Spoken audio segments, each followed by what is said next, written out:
어머나 북한에서 살아 얼마나 다행일까 이러면서 저 생각은 도대체 누가 했는지. 아무것도 아닌 사람한테 권력 하나 주니까 자기가 뭐라도 된 듯이. 북한에서 책을 참 많이 봤잖아요. 그걸 많이 읽었어요.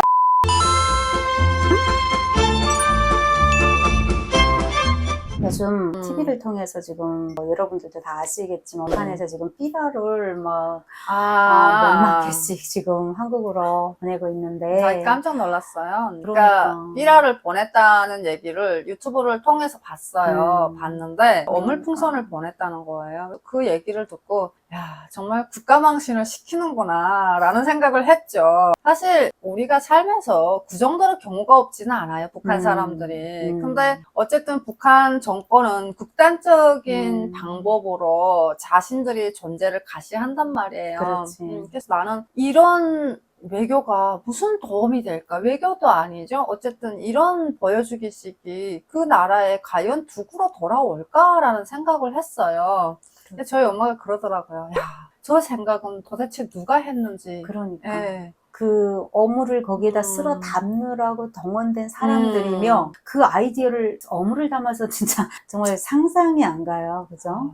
정말 내가 보기에 저는 북한이라는 사회도 경험을 했고 여기 한국도 경험을 했잖아요. 그래서 사람이 어디까지 어리석어질 수 있는지를 알아요. 그리고 어디까지 극단적으로 독해질 수 있는지를 알아요. 그러니까 가령 말도 안 되는 상황에 놓여 있는 사람들이 있어. 여기 오면 정말 이거는 누가 봐도 거짓말인데 이거는 누가 봐도 이거는 말도 안 되는 얘긴데 라는 그 말에 속아 넘어가는 착한 사람이 있는가 반면에 우리 북한에서 봤잖아요. 아무것도 아닌 사람한테 권력 하나 주니까 자기가 뭐라도 된 듯이 악착스럽게 그런 사람들을 봤잖아요. 그래서 나는 이게 우리가 갖고 있는 이런 양면성이라고 생각을 해요. 우리는 당연히 선하게 갈 수도 있고 악하게 갈 수도 있다라는 생각을 항상 하거든요. 그러니까 북한은 그 악한 쪽으로 가려고 마음을 먹은 거지. 근데 사실 모든 사람이 그런 건 아니고 우리는 다 회귀의 성능을 갖고 있어요. 너무 악하게 가면 아 이거는 잘못됐어. 좀 선한 쪽으로 가야 돼 하고 너무 선한 쪽으로 갔다가는 아 이거는 너무 바보 같아. 우리는 조금 독해질 필요가 있어 라고 다시 또 원점으로 돌아가거든요. 그래서 북한이 조금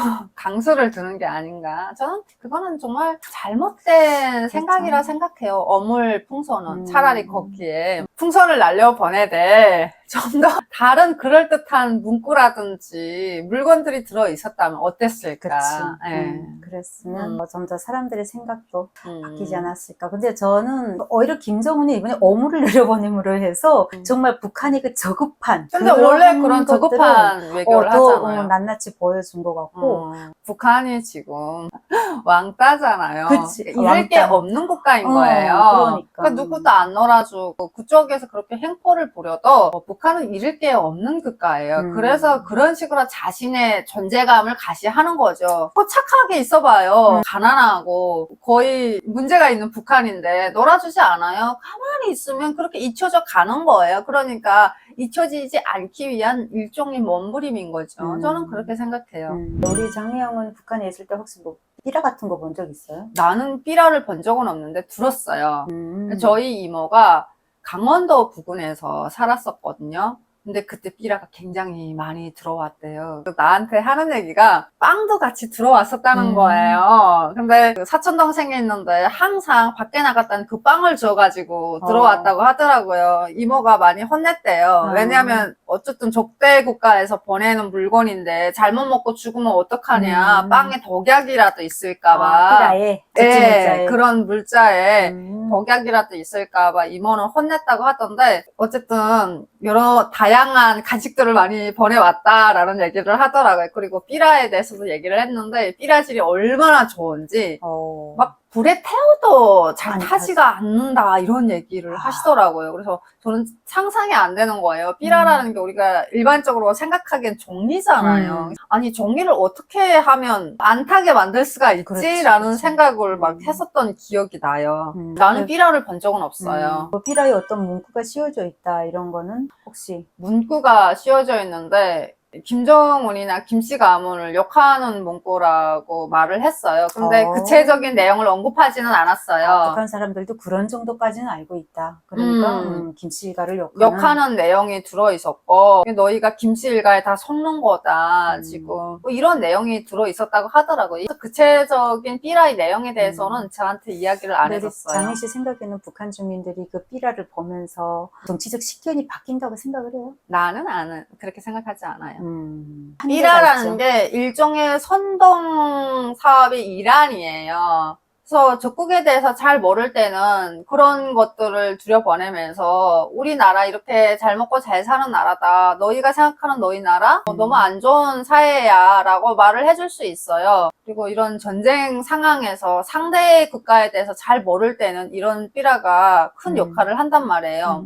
가령 선택의 기로에 놓여 있어요. A를 선택할 것인가 B를 선택할 것인가. 정말 막 마음이 똑같아요. 그럴 때 그냥 우리는 모르겠다. 하늘에 맡기자. 이런 생각을 할 때가 있잖아요. 그치. 마음이 똑같이 실렸을 때 그때 삐라 한 장을 딱 보면 바로 결정을 내리기가 쉬운 거예요. 그러니까 삐라는 그런 역할인 거죠. 근데 지금 대한민국과 북한을 놓고 봤을 때 제가 떠나올 때까지 북한 사람들의 민심이 이제 싹 다 바뀌었어요. 한국이 얼마나 살기 좋은 나라인지 충분히 알고 있고, 그리고 북한 사회가 잘못되어 가고 있다는 사실을 알아요.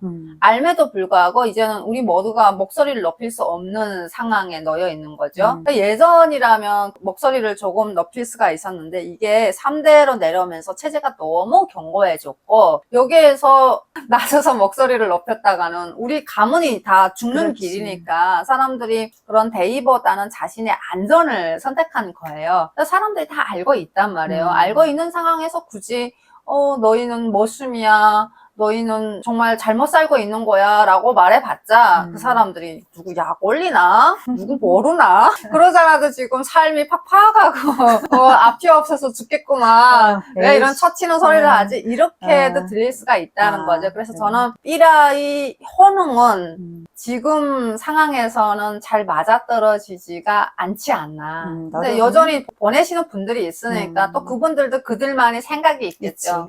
나는 그런 거에 대해서 깊이 있게 생각하는 사람은 아니기 때문에. 솔직히 내 생각은 우리가 삐라나 이런 것보다는 오히려 KBS 방송이라던가 이런 걸 본다고 하니까 오히려 그럴 때 탈북민들이 이렇게 잘 사는 모습들을 좀 더 시간을 늘려서 보여주면서 그거는 벌 수 있는 사람은 벌 수 있는 통로가 그쵸? 되니까 그런 방법으로 접근하는 게 어떻겠냐. 서로 양쪽에서 이렇게 강대강으로 가니까 솔직히 우리 주민들도 약간 좀 불안해할 때가 있거든. 그런다잖아. 우리가 볼 때는 우리 대한민국이 치안이 너무 잘 돼 있어서 어디다가 정말 핸드폰을 두고 가거나 컴퓨터를 두고 가든 누가 주워가는 사람이 없을 만큼 치안이 잘 돼 있는데 외국 사람들은 우리 한국에서 안 살겠다 한다고. 분단 국가고 계속 북한이 핵을 쌓아올리니까 언제 전쟁이 일어날지 몰라서 불안해서 안 살겠다 한다는 거지. 그러니까 이런 거를 생각해 볼 때 정견 뭐 이런 거는 뭐 저는 없지만 그래도 조금 정세를 좀 봐볼 필요는 있다 싶기도 해요. 역시 MZ나 저나 생각이 비슷하네요. 이런 면에서 역시 우리는 가족인 거야. 우리 장미가 볼 때 북한의 MZ들 사상적으로 많이 동요하고 있다라고 그쵸. 했는데 실제 그러면 북한에 반란 가능성이 있을까? 백성들 사이에서는 절대 일어날 수가 없고, 그런 것들이 일어나려면 군부에서 일어나야 돼요. 군부를 통해서. 그러니까 이게 제일 이상적인 시나리오가 어떻게 흘러가면 좋냐면, 그러니까 사람들이 막 들고 일어났어. 야, 우리 이렇게는 절대 못 살겠다 해가지고 막 도끼랑 망치를 들고 그 분단선을 깨러 갔어요. 그때 아마 당연히 군부에서는 저 사람들 뭐야, 저 사람들 다 죽여라고 군대를 필 수도 있겠죠. 근데 군대들이 마음이 바뀌면 저희 엄마인데, 저희 가족인데, 마을 사람들인데 우리가 어떻게 저 사람들을 죽일 수가 있냐. 우리 못 죽인다. 이렇게 군대가 마음이 바뀌어가지고 그 사람들이랑 한 마음이 되면 그러면 그냥 끝난 거예요. 그러니까 그 단계까지 가야 되는 거예요. 그래서 러시아가 무너졌잖아요. 러시아도 그랬어요. 그 반란군 제압하라고 군대 보냈어요. 근데 군대가 반란군을 제압하지 않고 반란군이랑 같이 다시 땅콩 몰고 왔던 거예요. 군대라는 거는 명령을 따라야 하는 조직이잖아요. 그래서 좋고 말고가 없죠. 당연히 그렇지. 명령을 따라야죠. 근데 그 명령을 내리는 지휘관이 이 상황은 아닌 거야. 보기에. 그러니까 그 사람이 이렇게 지시를 내렸다고 하더라고요. 저 앞에 있는 사람들이 우리 가족 우리 마을 사람들이라고, 우리랑 같은 사람들이 저들을 죽여야 하냐고, 누군가가 그런 얘기를 했다고 하더라고요. 그래서 그때 다 마음이 바뀌었대요. 그러니까 충분히, 그러니까 마음이 바뀔 만큼 상태가 가 있어야 된다는 거예요. 그 상황을 인지를 해야 된다는 거죠. 군인들도. 그래서 군인들이 사전적 독려를 해서. 아, 그게 너무 중요한 거예요. 그래서 북한은 10년인 거 알죠? 10년 내내 그 사상 교양 사업을 하는 거 알아요? 누가 저번에 그러더라고. 북한 사회가 지금도 네. 건재할 수 있었던 게 17살 어린 나이부터 데리고 가서 27살, 30살 되도록 계속 정치 사상 주의를 주기 때문에 네. 반란이 일은 안 난다 이런 얘기 하더라고. 상대가 제일 중요하죠.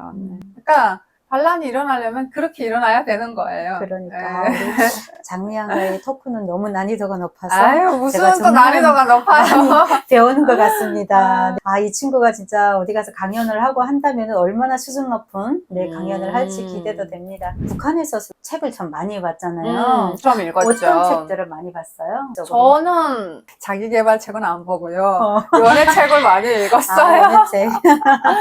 근데 다행스럽게도 저희 엄마가 되게 엄격하신 분이에요. 그래가지고 제가 대학교 갔을 때도 연애를 할 기미만 보이면 전화를 하셨거든요. 그렇게 살면 안 된다. 이런 식으로 전화를 해주셨는데 제가 첫 연애 소설을 고등학교 때 읽었어요. 그게 동백꽃 아가씨예요. 동백꽃 아가씨라는 소설이? 소설을 어디 읽었거든요. 이모가 그 몽테크리스토 백작 얘기를 했잖아요. 그게 아빠 두마가 쓴 책이고 아들 두마가 있어요. 아들 두마가 쓴 책이 그 동백꽃 아가씨예요. 동백꽃 아가씨라는 게 한 귀족 청년하고 창녀하고 사랑에 빠지는 이야기예요. 진짜 신데렐라요? 아니 신데렐라 얘기도 아니야. 이거는 마지막에 비극으로 끝나서 신데렐라는 아닌데 너무 가슴이 아프더라고요. 책을 보면서 막 훌쩍훌쩍 울고 있으니까 엄마가 공부를 해야 되는 방에서 울음소리가 나니까 무슨 일인지 하고 문을 열고 들어와 봤던 거예요. 엎드려 있는데 계속 울어요. 그래서 보니까 동백꽃 아가씨를 내가 읽고 있었죠. 나는 너무 놀랐던 거예요. 알잖아요. 우리 엄마가 얼마나 엄격한지. 그치. 그래갖고 막 머릿속에서는 온갖 변명이 떠올랐어. 이거 어떻게 변명해야지? 하고 막 생각하고 있는데 엄마가 되게 좋은 책이지. 이러더니 나가시더라고요. 그러니까 엄마가 문화 교사였으니까 책에 한해서만은 열려 있었던 거야, 우리 엄마가. 그거에 한해서만은 열려 있었어가지고 제가 실전 경험은 없는데 이런 경험은 빠삭해요. 근데 누가 그러더라고.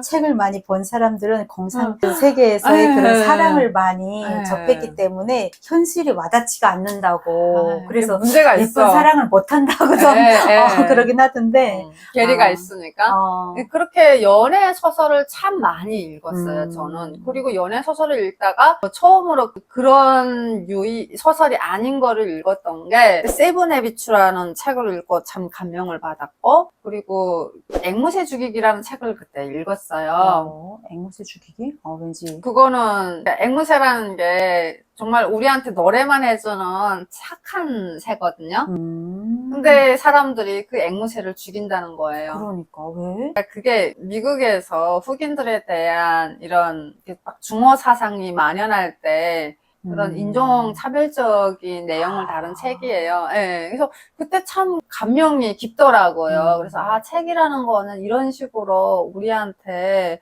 여러 가지 생각과 이야기거리를 주는구나. 톰 아저씨 집이라고도 있어요. 흑인에 대한 책인데 마음이 되게 아팠어요. 그쵸. 책이랑 읽으면서. 그러면서 생각했어요. 그때 그게 몇십 년 전, 몇백 년 전 일인데 나 북한에서 살아 얼마나 다행일까 이러면서 세상이 얼마나 바뀐지를 모르고 진짜 그 옛날 때의 책을 읽으면서 그렇게 미안에 빠졌던 때도 있어요. 여기 와서는 책이 너무 많은 거예요. 거기에서도 책을 남들보다는 많이 읽었죠. 남들은 접해보지 못했던 책들을 읽었는데 여기 와서는 너무 많아가지고 어느 책부터 읽으면 좋을지 모르겠는 거예요.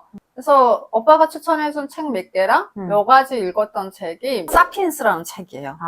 우리 인류를 칭하는 말이 호모 사피엔스예요. 우리의 조상이 호모 사피엔스인 거예요. 옛날에 직립보행을 할 수 있는 족을 호모자를 갖다 붙였어요. 두 발로 걷는 네. 그래서 우리가 호모사피엔스가 된 거고, 인간종이 우리만 있었던 건 아니에요. 지금은 우리밖에는 살아남지 않았는데, 뭐 네안데르탈린이라고 또 다른 족도 있었고 쭉 있었는데 결과적으로 우리만 살아남았대요. 근데 그 책에서 주장하는 바가 조금 급진적이긴 한데 우리가 다 죽였다는 거예요. 그 책을. 네. 잠시 커피 한 잔의 여유를 즐기면서 듣는 대형단 왕감자의 책방이었습니다. 좋아요, 좋아요. 마지막으로 구독자님들께 인사해주세요. 인사를요?